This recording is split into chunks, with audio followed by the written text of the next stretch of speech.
Now you can buy curry powder. When you buy curry powder, of course, in the grocery store or online, it is a blend of spices, okay? This is my homemade curry blend. I'm gonna show you what I put in it in a sec. But I keep it in a tub for about 6 months, and when it gets to the bottom, look, we're gonna use the very last of it. When it gets to the bottom, I fill her back up. This is a spice mill, okay? They're very inexpensive. You buy them online if you don't have them. I also have hand ones that you grind literally by hand, and there's a little drawer in the bottom.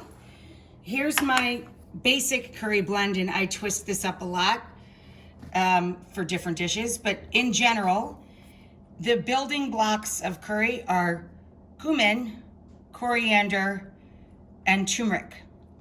To the cumin, coriander, and turmeric, I add fenugreek, cardamom. This is whole cardamom from the inside of the pod.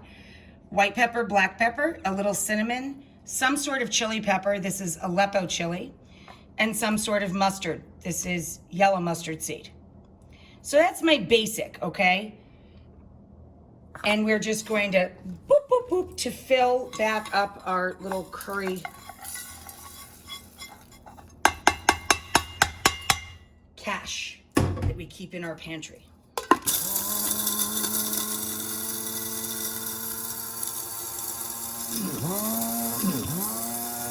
That's a fun sound. Sounds like summer on the lake. Yum. So I don't even need this now, but now I'm ready to go for the next time I want to make curry.